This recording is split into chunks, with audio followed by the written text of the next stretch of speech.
Hi, I'm Kelly O'Keefe from the Brand Federation. We're an organization that works with companies and colleges to help with critical brand challenges.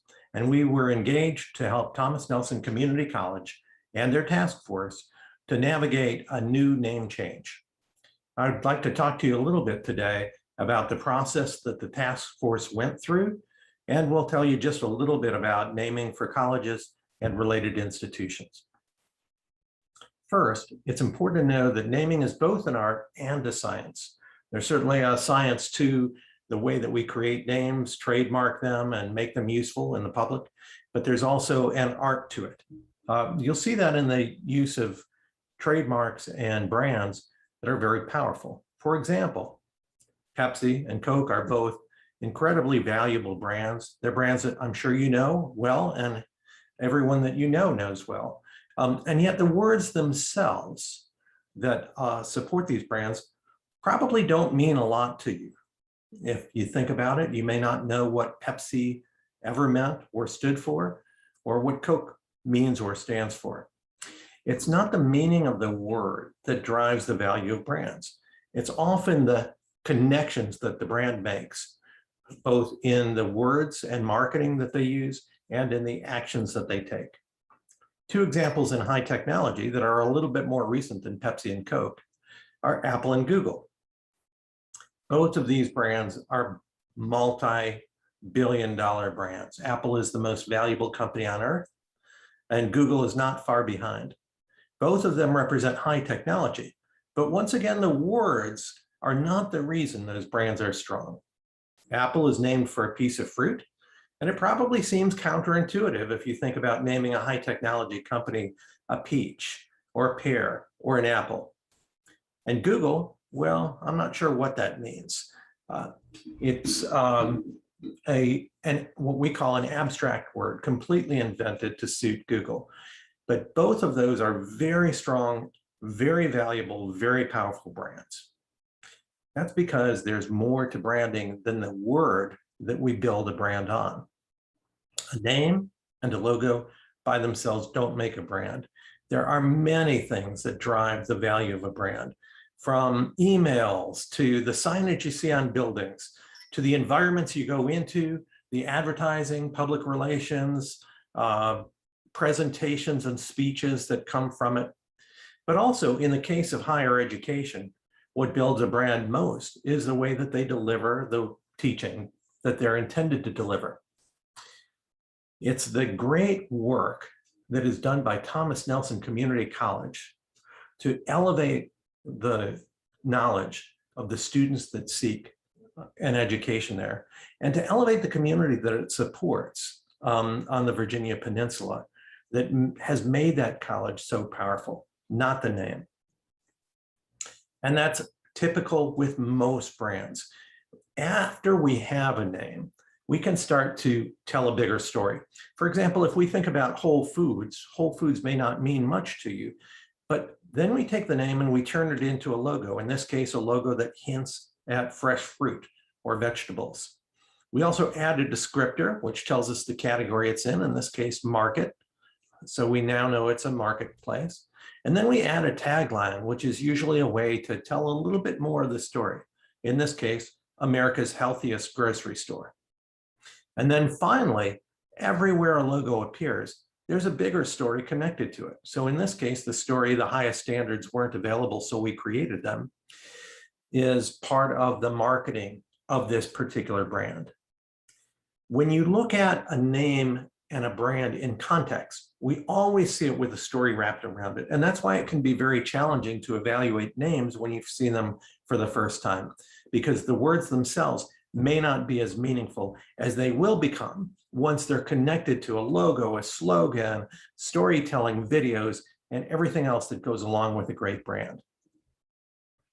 Think about an educational brand. If you just look at the word rice, well, your first thought is a grain that maybe you eat from time to time and a core part of Asian food. It's only when I tell you Rice University that you may recall that this is actually one of the most respected universities in the United States. It's a great educational brand. It's connected to great teaching.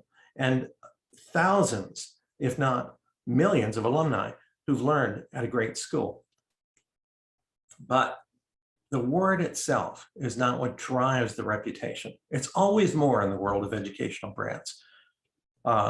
If we think back to some of the best educational brands, from Xavier University to Howard to Washington University, Princeton, Spelman College, all of these are great brands. All of these are respected colleges. All of them transform the lives of those who are in their charge. All of them have caring faculty, and they have supportive communities. But the words themselves would be meaningless without the work that they do to give meaning to those words. Xavier, Carnegie, Dartmouth, even Harvard. How many of us actually know what that word came from and who it stands for? What it stands for now is a college.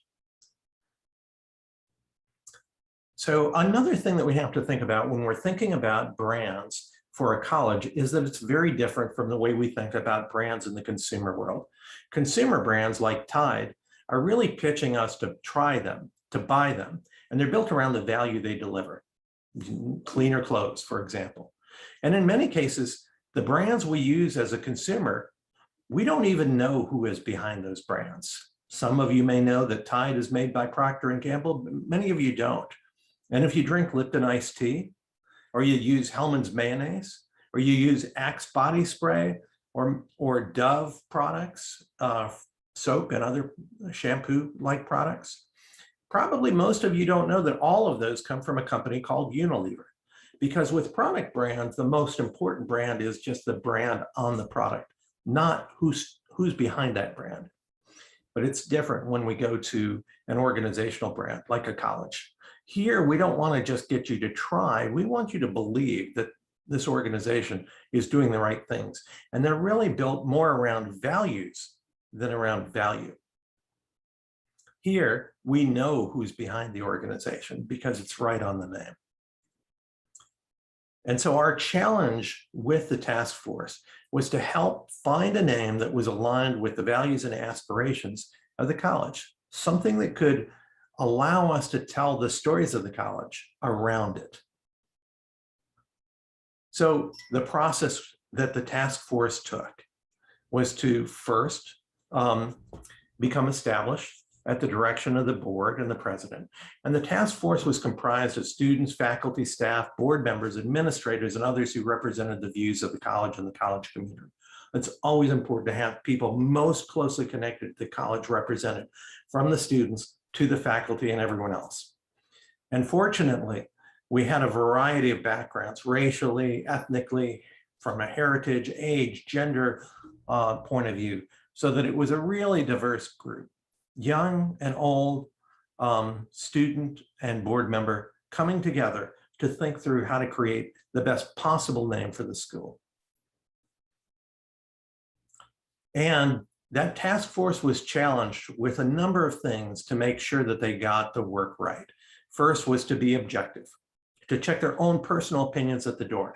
And I expect anyone who's looking at this and thinking about the names that were created through that task force process to bring objectivity to it.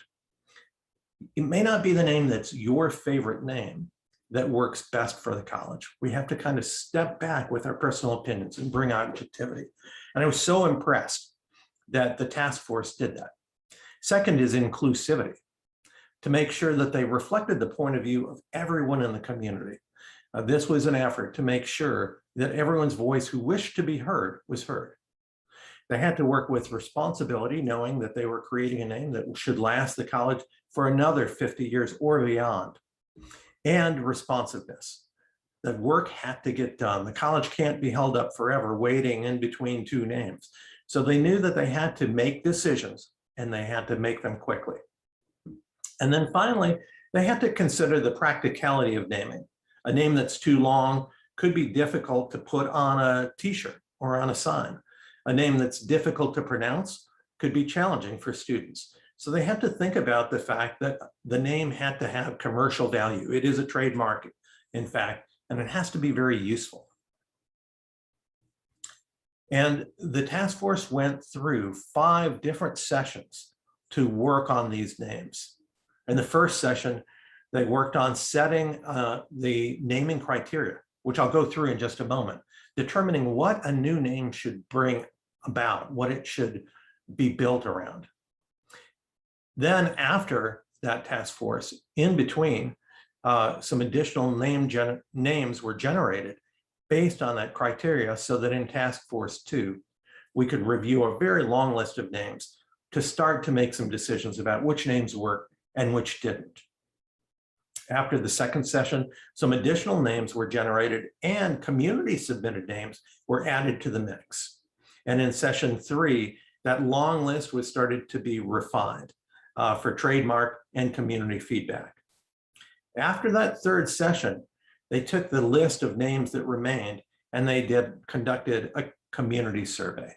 And we got a huge response to the community survey with people giving feedback on the names, which I'll go into in a moment. Then we took that community feedback and we did an additional name review in task force session 5, where we narrowed even further that list of names. And then after session 4, we did student roundtables because the task force especially wanted to make sure that the voice of students were reflected in their decision-making. And so they wanted to see how students responded to the names that were brought together on the short list. And so we held student roundtables to get them that information.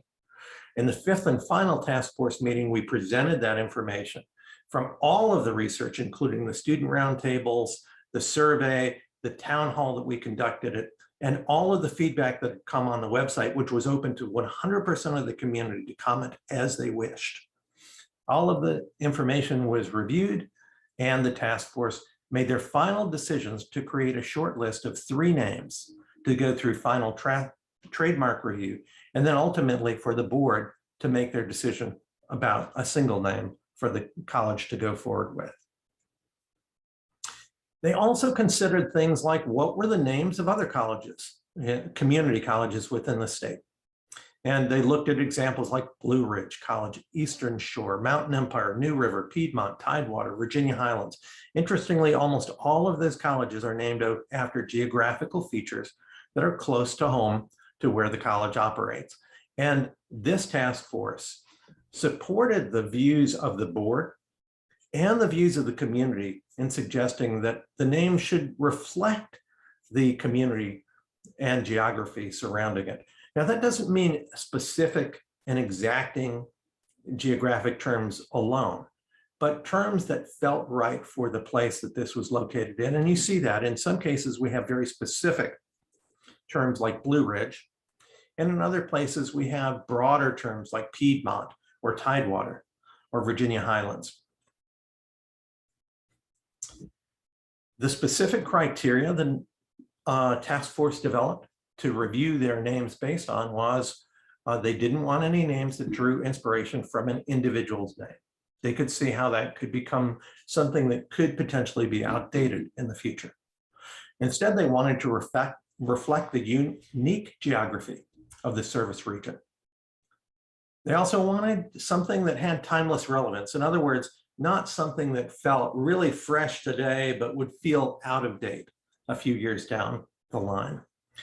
And they also wanted it to be something that could grow to welcome students, all students, regardless of their background, orientation, age, or academic goals. They wanted everyone to see this as a welcoming name and not a term that would offend any particular student population.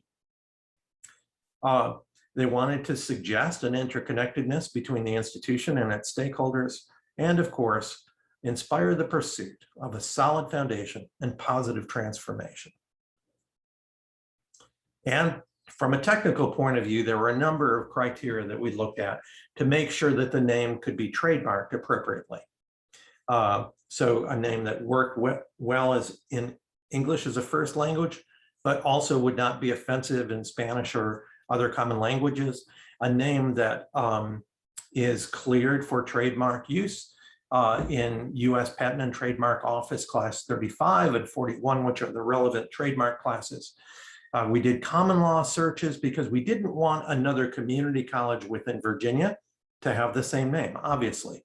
And we avoided universities and colleges outside of Virginia that had identical naming. Now, that doesn't mean we have avoided all use of the name in any other category. And we looked at college databases. And then finally, we reviewed word type to create something that has an intuitive name, which just means a name that reflects characteristics that the school wants to reflect. After all of that technical work, a lot of work happened in the task force to review from hundreds of potential names to community submitted names, to trademark searches, to multiple presentations and reviews of names. And they were guided by experts in the naming field who've named dozens of corporations and brands that you use on an everyday basis. When we conducted the survey, we got a really good response and a really diverse group, from students to alum, to college employees, donors, board members, former board members, advisory committee members, people at partner institutions, and community members. So a really diverse group of people submitted information, with the highest being people who worked for Thomas Nelson, which is great, because we want to make sure that people who work for the college were engaged in the process. And they came from a wide range of ages, genders, and ethnicities. And we ended up with 6 name finalists that were elevated by the research process, informing the task force, and ultimately the decisions about these 6 were made by the task force.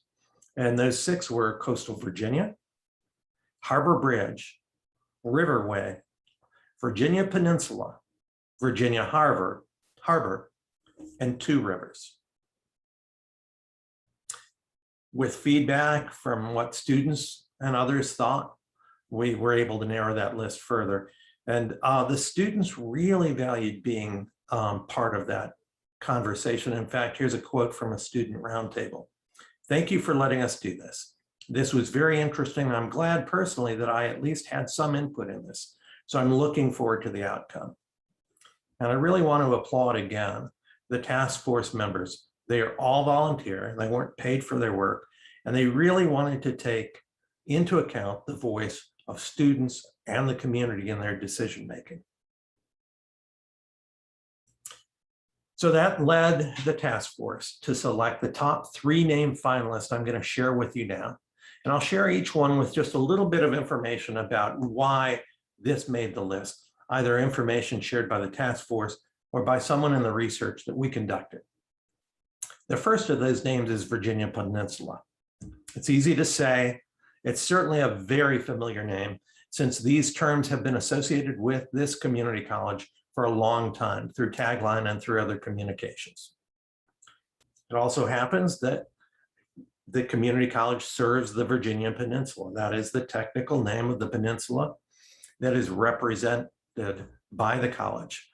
And so it's an accurate geographical term, and yet something that really feels right for the college. And here's something we heard about it. This is the one I came into the meeting liking the most. The college has been using the Peninsula's community college as a tagline for a long time. So this one is easy for me to envision in a couple of years when I come across that stage to get my diploma. And when someone asks me, "Where did you go to college?" I can say it with pride that it was Peninsula Community College. Now, of course, it'll be Virginia Peninsula Community College, but some people are going to shorten it to Peninsula. We already know that, but it's my favorite. So I'm hoping this one works for you. The second name that was elevated by the task force after a review of research and commentary from students and others is Harbor Bridge. Now, Harbor Bridge hints at both the fact that the Hampton area is one of the largest natural harbors in the world, and that it's an area that is surrounded by bridges throughout. But it means a little bit more than that to members of the task force. The concept of harbor and a safe harbor has been related to education throughout the years. This is a safe harbor for people to come, to experiment, to learn, to grow, to fail, and to stand back up again. They also love the symbolism of the bridge, a bridge to the future, a bridge between different members of the community, and so many other positive associations of bridges. From the Pettus Bridge on, this is a term that they liked a lot. And here's a quote that we heard about this name. When I think about Harbor Bridge, and the same time I started to going to Thomas Nelson, it was a safe harbor for me. And it did bridge me to the next step in my life. The name is what touched me because that's what it was for me. Not only just being a student, but because Thomas Nelson Community College is a branch to the community, it does serve as a bridge. If we want to take a step further and we want to go back to our adolescents who are doing the dual college programs, that it's still connecting. It serves as a bridge to those individuals making their way through their paths. We're talking about unity with this particular college, and Thomas Nelson Community College has been one of those staple institutions that has connected not only students, but families, politicians, educators, et cetera, to one solid focus, a fulfilling purpose and pathways. We couldn't have said it better. Beautiful support for the second name, Harbor Bridge. The third name, Two Rivers, was created, inspired by, and this was suggested by many in the community, inspired by the York River and the James River, which surround the campus and surround the territory, making up the Virginia Peninsula. It also relates to symbolism, as you'll hear in this next quote. The name Two Rivers is pretty unique in that it clearly defines our region in a different way than Virginia Peninsula does. The uniqueness of it is that these two rivers come together and surround the peninsula, sort of implying that we have diversity and inclusion. And in the end, we have a unity of geographic or topographical feature. The significance of Two Rivers is that it leads to something bigger. It leads to a bay, and it leads out to the ocean. It leads to the world. There are a lot of things in the symbolism of Two Rivers that is totally brand new. Again, a really great take on what can be a really great and timeless name for this institution. So I'd like to close by saying that the task force focused a significant amount of time over the past several months to evaluate a wide variety of names and a great deal of research to make a wise decision. We think that all three of these names have great potential to be the new name for this storied college, and we look forward to seeing which name the board decides. Thank you.